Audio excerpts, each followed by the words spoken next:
हैं। ये बड़ी खबर सीधे इन रुझानों से जुड़ी हुई है, क्योंकि अब रुझान परिणाम में बदलते हुए नजर आ रहे हैं। तो आपको बता दें, राजस्थान से ये बड़ी खबर सीधे आपकी टीवी स्क्रीन पर देखने को मिल रही होगी। राजस्थान से बड़ी खबर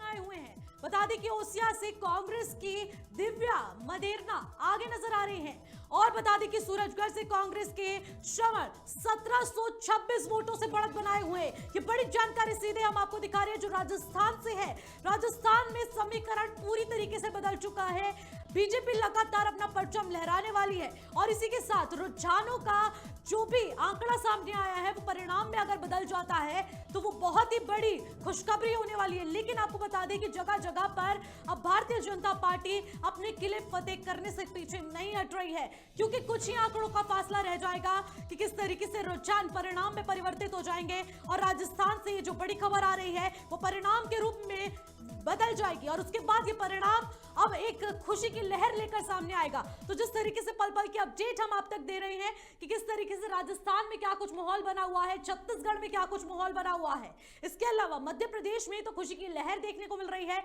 भाजपा कार्यालय के बाहर आतिशबाजी की जा रही है, पटाखे फोड़े जा रहे हैं। तो लगातार पल पल की अपडेट हम आप तक देते रहेंगे। के बिल्कुल देखिएगा जो तस्वीरें अब निकलकर सामने आ रही हैं, और आंकड़ा लगातार जिस तरह से बढ़ रहा है, और कई बार तो बड़ा चौंकाने वाला आंकड़ा हो जा रहा है। देखते ही देखते एकदम से जो परिवर्तन देखने के लिए मिलता है वो बेहद चौंकाने वाला है। छत्तीसगढ़ में जिस तरह के परिवर्तन को देखा जा रहा है, और साथ ही भूपेश बघेल जो लगातार अपने प्रतिद्वंदी से आगे पीछे की स्थिति में है, यह भी बेहद चौंकाने वाला है। और उसी तरह से दूसरी तरफ बीजेपी के उम्मीदवार और पूर्व मुख्यमंत्री रमन सिंह भी लगातार अपने प्रतिद्वंदी के साथ आगे पीछे के खेल में लगे हुए हैं। तो ये जो पूर्व सीएम और मौजूदा सीएम का जो ये खेल चल रहा है, ये भी बेहद चौंकाने वाला है कि आखिर इनकी जो ये फाइट चल रही है, ऐसा लग रहा है कि आखिरी बॉल तक देखना पड़ेगा कि बल्लेबाज कहां तक टिकता है, और जीत और हार का फैसला आखिर कैसे किया जाता है। सीधा रुख करेंगे हम अपने एनालिस्ट रूम का, जहां हमारे सहयोगी ओमशील मौजूद हैं, वरिष्ठ पत्रकार के साथ और पॉलिटिकल एक्सपर्ट के साथ, और चर्चा करेंगे इन्हीं आंकड़ों को लेकर। ओमशील। बिल्कुल के अगर हम बात करें छत्तीसगढ़ की, तो शुरुआती रुझान जो हम देख रहे थे सुबह 8 बजे से जो हम लगातार बने हुए हैं, उसमें बिल्कुल नेक टू नेक फाइट हमें देखने को मिला छत्तीसगढ़ में। और अभी जो स्थिति जो सामने आई है उसमें साफ तौर पर दिख रहा है मुख्यमंत्री भूपेश बघेल खुद अपने सीट से पीछे दिख रहे हैं, और उनके सामने जो बीजेपी की टिकट से उनके भतीजे खुद खड़े हैं वो आगे चल रहे हैं। हमारे साथ वरिष्ठ पत्रकार कुंदन कृतज्ञ मौजूद हैं, और political expert doctor Vivek Kumar मौजूद हैं। कुंदन जी, जिस तरीके से अभी भूपेश बघेल की अगर हम बात करें, तो भूपेश बघेल अपने खुद की सीट से पीछे चल रहे हैं, और उनका जो उनके खुद के भतीजे जो हैं वो उनके सामने प्रतिद्वंदी हैं। तो क्या लगता है मुख्यमंत्री अपना कुर्सी भी बचा पाएंगे वहां पर? देखिए, इस पूरे चुनाव में अगर देखें तो बीजेपी ने बहुत ही स्ट्रैटेजिकली कुछ कामों को किया है। सबसे पहला कि जिन राज्यों में आज मतगणना हो रही है वहाँ पर किसी भी राज्य में बीजेपी ने अपना सीएम कैंडिडेट प्रोजेक्ट नहीं किया था। इवन अगर आप बात कर लें मध्य प्रदेश, जहाँ के शिवराज सिंह चौहान मौजूदा मुख्यमंत्री हैं, वहाँ भी उन्होंने सीएम के तौर पर स्पष्ट रूप से कोई संदेश नहीं दिया था कि शिवराज सिंह चौहान ही अगले मुख्यमंत्री होंगे। पहली बात, शायद इसका फायदा बीजेपी को बहुत हद तक मिल रहा है, क्योंकि पार्टी एकजुट होकर इस पॉइंट पर चुनाव लड़ी है। नहीं तो गुटबाजी देखने को मिल सकती थी, क्योंकि शिवराज सिंह चौहान लंबे समय से मुख्यमंत्री रहे हैं, एंटी इनकम्बेंसी फैक्टर हावी हो सकता था। लेकिन पार्टी इस मुद्दे पर एकजुट रही और एकजुट होकर उसने चुनाव लड़ा। दूसरी बात आपको बता दें कि प्रधानमंत्री नरेंद्र मोदी ने अपनी तमाम जनसभाओं में यही कहा है कि आपका उम्मीदवार कमल है। कमल निशान पर उन्होंने चुनाव लड़ने की बात कही। ये शायद जनता के अंदर तक यह बात गई है कि कैंडिडेट को नहीं देखना है, पार्टी को देखना है, और पार्टी ने सिर्फ और सिर्फ एक हीरो को प्रोजेक्ट किया, वो है प्रधानमंत्री नरेंद्र मोदी। शायद इन दो तथ्यों का बीजेपी ने बहुत हद तक फायदा लिया है। और तीसरी सबसे अहम बात बताऊं कि पिछले 3 दिनों में जब से एग्जिट पोल आए थे, उस एग्जिट पोल ने तमाम दावों को सिरे से खारिज कर दिया है। क्योंकि जहां एग्जिट पोल के बाद 3-1 का फिगर दिख रहा था, 3 कांग्रेस के पक्ष में 1 भाजपा के पक्ष में, वहां यह फिगर अब सीधा उल्टा हो गया है। यह मामला 1-3 पर चला गया है। कहीं ना कहीं कांग्रेस को एक सांत्वना पुरस्कार के तौर पर तेलंगाना मिलता हुआ दिख रहा है, लेकिन राजस्थान, मध्य प्रदेश और छत्तीसगढ़, हालांकि अभी तमाम राज्यों की अगर बात करें तो लगभग 15 से 18वें राउंड की काउंटिंग जारी है, 22 से 24 राउंड होने हैं। बिल्कुल बिल्कुल, आप बहुत बड़े फैक्टर का कुंदन जी बात कर रहे हैं। उन्होंने साफ तौर पर कहा जो इतना स्ट्रैटेजिकली काम किया है बीजेपी ने, किसी भी राज्य में अपना मुख्यमंत्री चेहरा घोषित नहीं किया है, चाहे वो मध्य प्रदेश की बात कर लें, चाहे छत्तीसगढ़ में बहरहाल अघोषित तौर पर हम कह सकते हैं रमन सिंह का चेहरा बड़ा है और वहां पर वो पूर्व मुख्यमंत्री रह चुके हैं, तो उनका चेहरा बड़ा हो सकता है। अगर हम बात कर रमन सिंह की भी, तो रमन सिंह भी अपने जो उनका सीट है उसमें आगे पीछे की दौड़ लगाए हुए हैं। शुरुआती रुझान में वो आगे चल रहे थे, बीच में वो पीछे हुए, फिर अभी मैं आपको एक बहुत चौंकाने वाले आंकड़े प्रस्तुत करूंगा। सबसे पहले गिनती शुरू होती है पोस्टल बैलेट्स की। आपको मैं फिगर बता रहा हूं, अशोक गहलोत, वसुंधरा राजे सिंधिया, रमन सिंह, शिवराज सिंह चौहान, कमलनाथ, तमाम लोग पोस्टल बैलेट की गिनती में पीछे चल रहे हैं। यह एक इस बार के चुनाव मतगणना में यह एक बड़ा ही अजीब सा फैक्टर निकल के आया है। और आप देखें कि पोस्टल बैलेट में उन लोगों का वोट होता है जो लोग दूसरी जगहों पर नियुक्त होते हैं, जिनकी पोस्टिंग होती है।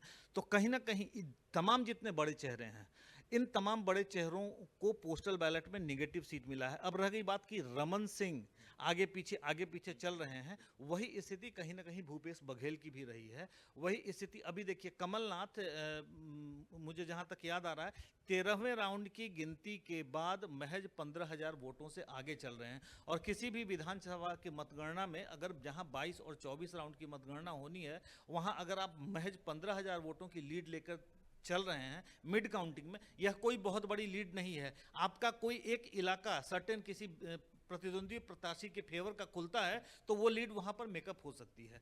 तो अभी आप स्पष्ट रूप से नहीं कह सकते कि रमन सिंह, भूपेश बघेल या बाकी जो दूसरे तमाम चेहरे हैं, उन चेहरों ने स्पष्ट रूप से एक लीड ले ली है। लेकिन अब देखते हैं जो ईवीएम है, और ईवीएम इस बार तैयार बैठा है क्योंकि गालियां ईवीएम को पढ़नी है।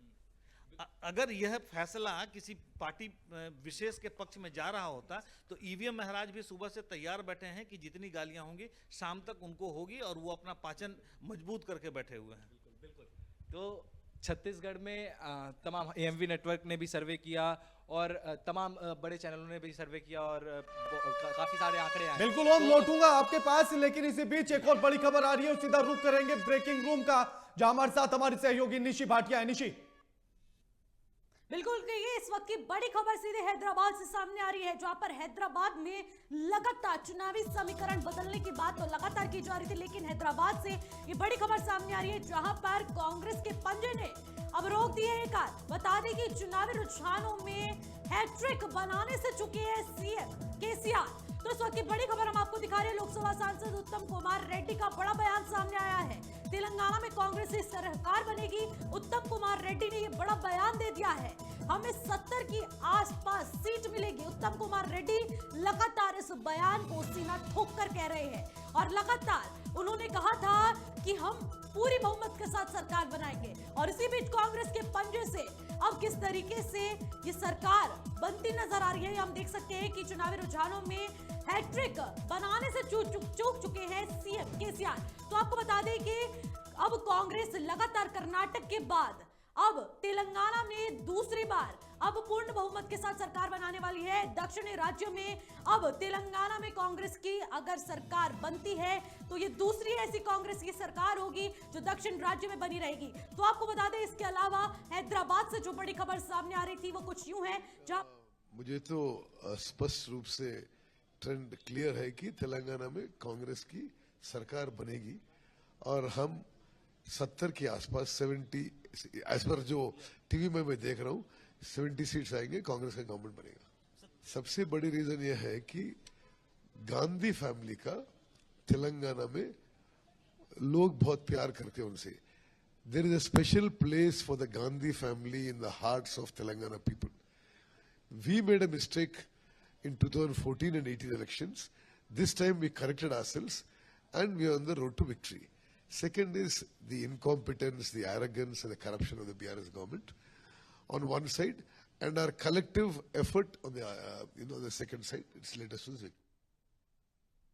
केसीआर अपनी हैट्रिक बनाने से तो चूक गए हैं, लेकिन तेलंगाना का रुझान किस तरीके से बता रहा है अब वो परिणाम ही बताएंगे। लेकिन उसके बाद आपको बता दें कि एक और बड़ा बयान सामने आ चुका है, जहां पर आपको बता दें कि आचार्य प्रमोद कृष्णन द्वारा एक बयान दिया गया है, जहां पर कांग्रेस नेता आचार्य प्रमोद कृष्णन का ये बड़ा बयान काफी कुछ मायने रख रहा है। कांग्रेस को सनातन का श्राप ले डूबा है। प्रमोद कृष्णन का यह बड़ा बयान सामने आया है, सनातन का विरोध देश को स्वीकार नहीं।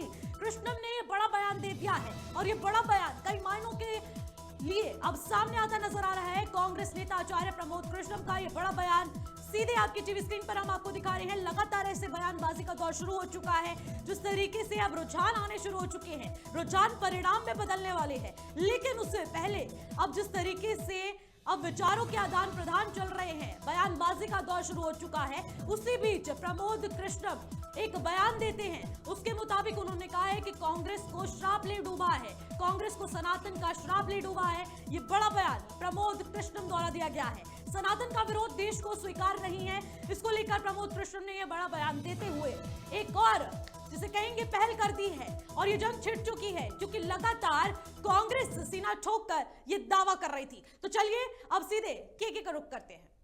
बिल्कुल, ये जो बयानों का सिलसिला है अब ये भी शुरू हो चुका है और अब ऐसे में जो कांग्रेस नेता प्रमोद कृष्णन का जो बयान आया है ये अपने आप में बड़ा अहम है। उनका कहना है कि कांग्रेस की जो ये स्थिति है, 4 राज्यों के परिणाम, ये जो रुझानों को देखकर जो बन रही है, ये सनातन का श्राप उन्हें ले डूबा है।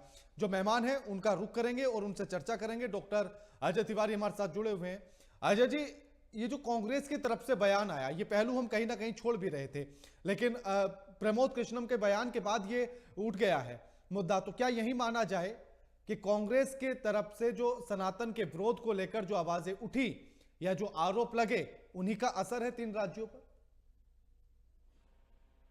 हम लोग को पहले करनी चाहिए थी। निश्चित तौर से इस भारत देश में 120 करोड़ जनता में लगभग 70% तक हिंदुत्व की चर्चा है और 70% हिंदुत्व में सनातनी बचे हुए हैं। सनातन के विरोध, धर्म का विरोध करने वाला व्यक्ति, देखिए सनातन का विरोध करना वाकई इनको महंगा पड़ा है। सनातन के विरोध पर आपने देखा होगा भारत के हर राज्यों में जहां जहां कांग्रेस की सरकार थी वहां भी इस बात की चर्चा हुई थी। हम लोग भूल गए थे इस बात को। राणा साहब बिल्कुल आपने ठीक कहा है और ये याद आ गया है। हाँ, एक चीज जरूर कहेंगे हम कि इस बार जो चुनाव हो रहे हैं ये बड़ा अच्छा रणनीति था नरेंद्र मोदी प्रधानमंत्री जी या आप कहें नड्डा साहब का या और नेतृत्व का, कि भारतीय जनता पार्टी ने कहीं भी किसी भी को मुख्यमंत्री चेहरा नहीं बनाया। आप देखिए रमन सिंह को नहीं बनाया, शिवराज सिंह को नहीं बनाया, आप छत्तीसगढ़ में भी वसुंधरा को नहीं बनाया। ऐसा लग रहा था वसुंधरा से बहुत बीजेपी नाराज है और वसुंधरा को नहीं करेंगे। हाँ, एक बात अब ये देखना होगा कि अगर इस 3 राज्य में बीजेपी सरकार बनाती है तो मुख्यमंत्री किससे लगती है? क्या मध्य प्रदेश में सिंधिया को बनाएंगे या नरेंद्र सिंह तोमर जी को लाएंगे या फिर से शिवराज को लाना होगा? क्योंकि शिवराज को कहीं ना कहीं प्यार मिला है मध्य प्रदेश में, और अगर शिवराज सिंह को मुख्यमंत्री पद से अभी हटाकर किसी और को लाते हैं तो लोकसभा चुनाव पर असर पड़ सकता है। इसलिए हमको ऐसा लगता है कि शिवराज सिंह को फिर से बनाया जाएगा और भारतीय जनता पार्टी की यही स्ट्रेटजी होगी कि मैं अभी 2024 के चुनाव तक उन्हीं लोगों को मुख्यमंत्री बनाए रखूं, जैसे सिंधिया जी को राजस्थान से, चौहान जी को मध्य प्रदेश से, रमन जी को छत्तीसगढ़ से, और बाद में 2024 के बाद ये प्लान करके कि किसको बनाना है, किसको वजन देना है, ऐसा हो सकता है भारतीय जनता पार्टी करे। लेकिन एक चीज और भी है कि अभी इसको हम गारंटी नहीं मान सकते। अभी हम इसको बहुत गारंटी नहीं मान सकते किसकी कितनी सीट है। जीत तो मान सकते हैं, भारतीय जनता पार्टी 3 जगह जीत रही है ऐसा मैं मानता हूं, लेकिन जो अंतर है रुझान का वो 400-500 से लेकर के मात्र 1000 वोट का है। 1000 वोट में अंतर बदल सकता है। हाँ, ये जीत का परिणाम तो नहीं हो सकता क्योंकि भारतीय जनता पार्टी आपके राजस्थान, मध्य प्रदेश और छत्तीसगढ़ में बहुमत ज्यादा बना रखी है और 15 बिल्कुल अजय जी, 15 हो चुके हैं। बिल्कुल बिल्कुल तिलक जी, ये सनातन का श्राप है जो कांग्रेस की स्थिति ये है 3 राज्यों में, और जो साउथ की तरफ से इंडिया अलायंस के नेताओं के द्वारा जो बयान दिए गए थे उन्हीं का असर है, और तेलंगाना में जीतना भी क्या उन्हीं का असर है? देखिए राणा साहब, मैं बहुत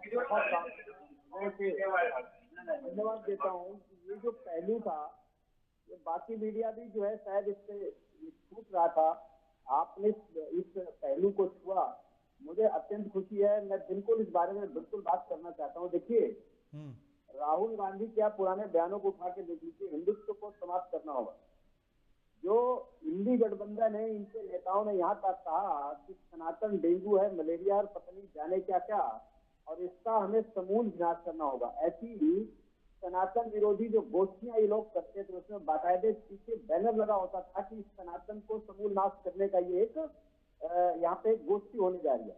ऐसे ऐसे इनकी हिम्मत देखिए कि जिस देश में 80-85% सनातनी रहते हैं, भगवान राम कृष्ण और भगवान शंकर वहां के आराध्य हैं, उस देश से ये सनातन को समाप्त करने की बात करते थे। मैं तो इनकी हिम्मत की दाद देता हूँ। ये किसके भरोसे करते थे?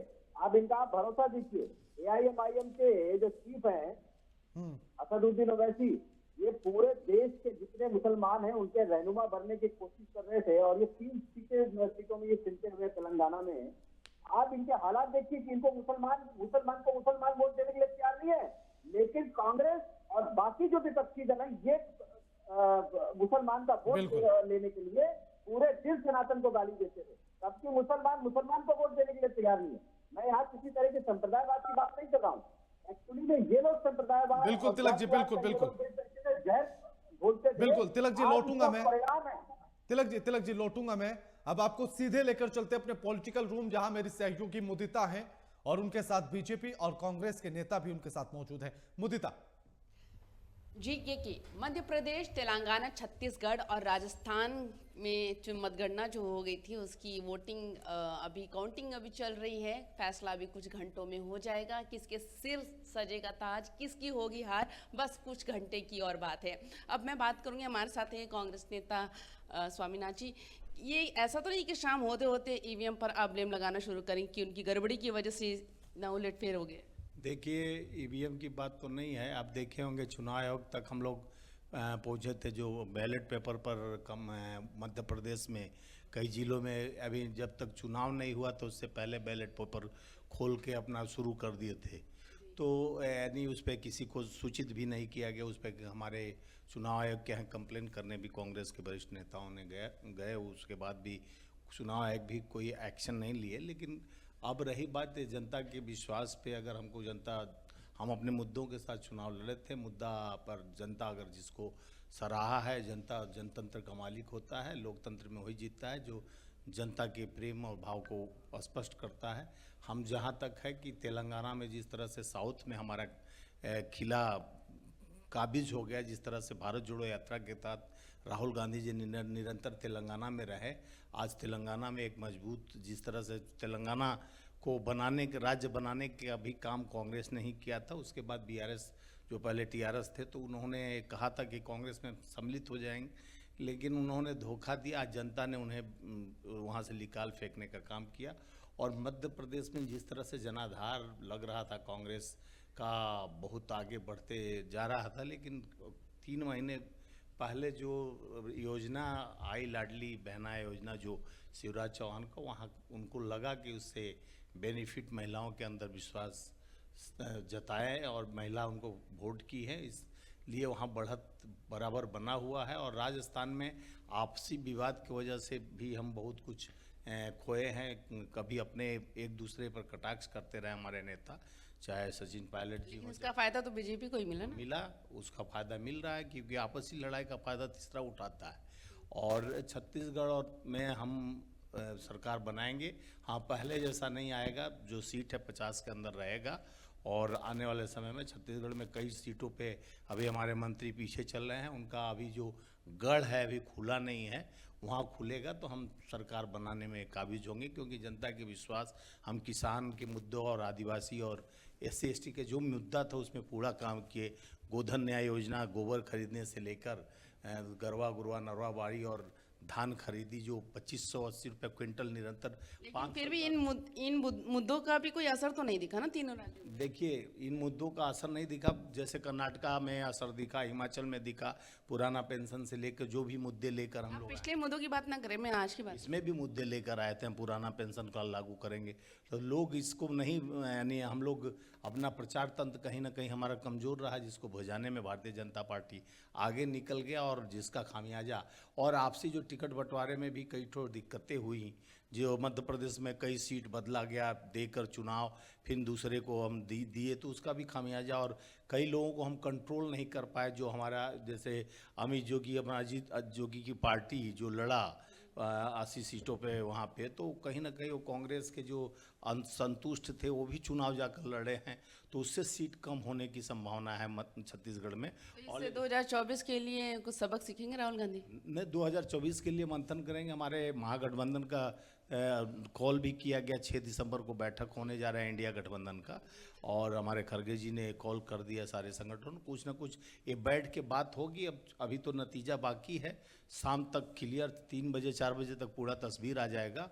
और रही बात की जब आदमी खोता है तभी तो सीखने का मौका मिलता है, तो हमको कहीं ना कहीं जनता हमारे बात पे भरोसा नहीं किया है, तो उसका खामियाजा हमको भुगतना पड़ेगा। आपस में बैठकर हम बात करेंगे कि किस मुद्दों के साथ जनता के साथ जाना चाहिए। आखिर हम तो छत्तीसगढ़ में निरंतर जो कहे वो किए, और वहाँ पे तेलंगाना कर्नाटका जीते वहाँ कर रहे हैं, हिमाचल कर रहे हैं, तो अब जनता किस बात विश्वास करती है। अब जनता को जिस तरह से सरकार आई, वहाँ पे भारतीय जनता पार्टी का माननीय प्रधानमंत्री मुदिता जी थोड़ा संक्षेप में लीजिएगा। जी, मैं अब इनके पास जा रही हूँ अतुल गहलोत जी से। ये बताइए, रमन सिंह कह रहे हैं कि कांग्रेस को उनके अहंकार ने डुबा दिया है। नहीं, ये सत्य है। कांग्रेस का जो अहंकार था वो बहुत बढ़ गया था, जिस कारण उनका अहंकार ले डूबी उनको। और मैं समझता हूँ कि उन्होंने जो छत्तीसगढ़ में जो भूपेश बघेल के जो भ्रष्टाचार थे वो जनता को सब समझ आ गया, और उनका जो कुशासन था उससे जनता बहुत त्रस्त हो चुकी थी, और जनता ने जवाब देने का काम किया है, जो भारतीय जनता पार्टी सरकार बना रही है बहुमत के साथ। स्मृति ईरानी ट्वीट करके कह रही हैं कि सबने मोदी जी को उनके चेहरे पे मुहर लगाया है, वो एक गारंटी है। तो क्या इस तरह से मानी जाए कि 2024 में भी मोदी फॉर्मूला है वो हिट है? नहीं, हिट है बिल्कुल, उसमें कोई दोहराए वाली बात नहीं है।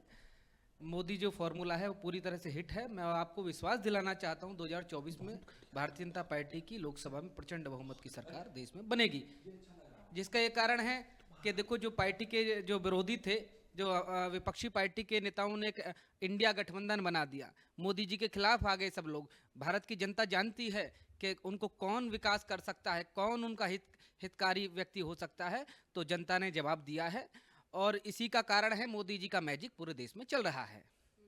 फिर दक्षिण भारत में क्यों नहीं जादू चला? नहीं, पहले से मुकाबले हम दक्षिण भारत में बढ़े हैं। पहले हमारी कम सीटें थी, बढ़ रहे हैं, धीरे धीरे बढ़ रहे हैं, और कहीं कमियां रहेंगी तो हम उस पर भी कार्य करेंगे और आगे अच्छा प्रदर्शन करेंगे। जी के जी, आप देख सकते हैं कि 2023 का ये जो ट्रेलर है, जिसकी पूरी पिक्चर अभी बाकी है, जो 2024 में रिलीज होगी। देखते हैं आगे क्या होता है। बिल्कुल, देखिएगा, पिक्चर तो अभी बाकी है, लेकिन जिस तरह की तस्वीरें निकलकर सामने आ रही हैं अपने आप में बहुत कुछ बयां कर रही हैं। डॉक्टर अजय तिवारी, क्या ऐसा नहीं लगता है कि अगर हम तेलंगाना की बात करें तो कुछ स्थिति राजस्थान जैसी तो नहीं हो जाएगी? क्योंकि स्थिति वहां ऐसी नजर इसलिए कि मैं बात कर रहा हूं क्योंकि वहां पिछली बार सचिन पायलट अध्यक्ष थे और यही माना जा रहा था कि मुख्यमंत्री की रेस में वो सबसे आगे हैं। इस बार ये रेवंत रेड्डी सबसे आगे चल रहे हैं, युवा चेहरे वो भी हैं, सचिन पायलट भी थे, लेकिन उनकी जगह भरोसा जताया जाता है अशोक गहलोत पर।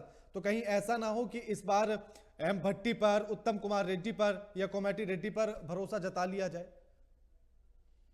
नहीं, देखिए राणा साहब, बिल्कुल आपकी बात को मैं मानता हूं, मैं नकार नहीं रहा हूं, लेकिन तेलंगाना में भाषा की लड़ाई है। आप देखिए, भारतीय जनता पार्टी ने अगर 1 सीट से 9 सीट बढ़त की है तो कहीं ना कहीं अपने आप को उसने मजबूत किया है।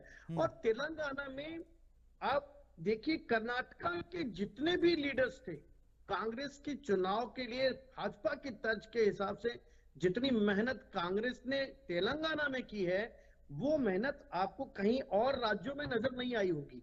तेलंगाना में पूरा एक कर्नाटका का पूरा एमएलए, पूरा का पूरा मंत्रिमंडल उतर करके तेलंगाना में मदद कर रहा था। और रेड्डी को चूंकि उसकी कई ऐसी, आप रेड्डी साहब के जो उत्तम की जी रेड्डी जी जो है अपने कई क्षेत्रों में उन्होंने बड़ा अच्छा मेहनत भी किया है और बहुत अच्छी तरह से बीएस साहब को कमजोर करने का काम किया है। मैंने बार बार आपके चैनल पर कहा कि वहां के बुनकर्स, वहां के बुनकरों को और वहां के प्रवासियों को जो टच कर जाएगा, निश्चित तौर से वहां से निश्चित तौर से सीट को निकाल ले जाएगा। और ऐसा उत्तम रेड्डी ने किया है, तो उत्तम रेड्डी को वहां पर महत्व जरूर कांग्रेस देगी। ऐसा नहीं होगा। राजेश पायलट के बेटे सचिन पायलट का जो गेम प्लान था वो दूसरा था। गहलोत साहब को अगर वो लड़ाई पहले खत्म कर चुके होते तो मैंने आपको आपके चैनल पर ही कहा था, कई बार सवेरे से मैं कह रहा हूं कि जाट फैक्टर और ओबीसी फैक्टर ही राजस्थान को बढ़ाएगा और घटाएगा। आप देखिए 40 सीट ने कहां पर, सचिन पायलट की वो गुजर सीट जो नरेंद्र मोदी ने अपने बयान में वापस ले लिया, जहां पर मायावती बीएसपी की 6-6 सीटें निकलती थी, वो एसटी और ओबीसी की सीट भी मायावती से छीन गई। और जो वहां का 17% ओबीसी और एसटी वोट था वो भी भारतीय जनता पार्टी को गया, जिसके कारण से वहां पर छत्तीसगढ़ में बिल्कुल, क्योंकि अगर हम रुझानों में भी देखें और अगर उन गुर्जर और जाट समीकरण वाली जो सीटें हैं 40, अगर उनको जोड़ दें तब भी आंकड़ा जो है वो 110 के आसपास पहुंच जाता है, 110 111 हो जाता है। तो एक बड़ा झटका बीजेपी को हो सकता था। तो ये एक बड़ी भूल, बड़ी चूक रही कांग्रेस की। नहीं, कांग्रेस की चूक तो थी ही। मैंने तो कहा है कई चैनलों पर कि अगर कांग्रेस का नेतृत्व बहुत पहले आकर के सचिन और गहलोत के झगड़े को खत्म कर चुका होता तो निश्चित तौर से आप देखिए फायदा होता। और ये 40 सीट और 13 सीट मतलब माने रखता है। अगर ये 74 सीट जो आई है इसमें अगर मात्र 50% सीट भी जोड़ दी जाए तो राजस्थान में आप बीजेपी को इतनी सीटें नहीं मिलती। लेकिन बीजेपी के लोकप्रिय प्रधानमंत्री नरेंद्र मोदी की अपनी रणनीति, अपनी वाकपटुता ने क्या कमाल दिखाया है। राजेश पायलट का नाम लेकर सचिन पायलट जी को अपनी तरफ रुझान में लाना। बिल्कुल अजय जी, मैं लौटूंगा आपके पास। इसी बीच एक बड़ी खबर आ रही है, बड़ी अपडेट आ रही है। सीधा चलेंगे ब्रेकिंग रूम में निशी भाटिया के पास। निशी भाटिया, इस वक्त की बड़ी खबर आ चुकी है जहां पर लगातार चुनावी समीकरण बदलता नजर आ रहा है, लेकिन बता दें बयानबाजी का दौर भी इसी बीच शुरू हो चुका है। तो आज ब्रेकिंग रूम से ये बड़ी ब्रेकिंग हम आपको दिखा रहे हैं, जहां पर भोपाल से ये बड़ी खबर, केंद्रीय मंत्री ज्योतिरादित्य सिंधिया का एक बड़ा बयान सामने आया है। जी हाँ, मैं दिग्विजय सिंह की हर बद्दुआ का स्वागत करता हूं। आप सोच सकते हैं इतना बड़ा बयान दिया गया है, मैं उन्हें शुभकामनाएं देना चाहता हूं। ज्योतिरादित्य सिंधिया का ये बड़ा बयान काफी मायनों में निकलकर सामने आ रहा है। कांग्रेस कल लड्डू खरीद रही थी, बधाई के पोस्टर लगा रही थी, हम लोग चुपचाप अपना काम कर रहे थे। ये तमाम बयानबाजी का दौर अब शुरू हो चुका है। ज्योतिरादित्य सिंधिया ने ये तमाम बयानबाजी के दौर में एक और बयान दे दिया है, हमें पूरा विश्वास था कि हमारी सरकार पूर्ण बहुमत के साथ बनेगी। लेकिन इसी बीच ज्योतिरादित्य सिंधिया का ये बड़ा बयान काफी मायनों में बदलता नजर आ रहा है। तो भोपाल से ये बड़ी जानकारी हम आपको दे रहे हैं। मैं दिग्विजय सिंह की हर बद्दुआ का स्वागत करता हूं। ये बड़ा बयान, मैं उन्हें शुभकामनाएं देना चाहता हूं। इसके अलावा उन्होंने क्या कुछ कहा वो भी हम आपको बताते हैं कि कांग्रेस का लड्डू खरीद रही थी, बधाई के पोस्टर भी लगा रही थी, लेकिन हम लोग वहां चुपचाप अपना काम कर रहे थे। दिग्विजय सिंह जी की हर बद्दुआ का स्वागत मैं करता हूं और अपने दिल से राजा साहब को मैं दिल की गहराइयों से उनको शुभकामनाएं देना चाहता हूं। मैं अपने दिल में कभी भी गलत भाव किसी के प्रति नहीं रखता। और जहां तक कांग्रेस की बात है, वो तो लड्डू खरीद रहे थे, कल पोस्टर बधाई के लग गए थे, हम लोग बड़े चुपचाप से अपना काम कर रहे थे क्योंकि हमें पूरा विश्वास था कि जनता का आशीर्वाद भारतीय जनता पार्टी के साथ रहा है और जनता ने अपना निर्णय साफ कर दिया है। और जो लोग कद की बात कर रहे थे, ग्वालियर चंबल संभाग की जनता ने और मध्य प्रदेश की जनता ने उनको अपना कद दिखा दिया है। दिग्विजय सिंह जी की हर बद्दुआ। तो जिस तरीके से आपने सुना ज्योतिरादित्य सिंधिया ने क्या कुछ कहा, उन्होंने कहा कि कल जब मैं बाहर निकला तो कांग्रेस पार्टी के कई दिग्गज नेता मिठाइयां खरीद रहे थे, पोस्टर लगा रहे थे, अपनी जीत की खुशी पहले से ही मनाने लग गए थे, लेकिन हम चुपचाप बैठकर उनको देख रहे थे।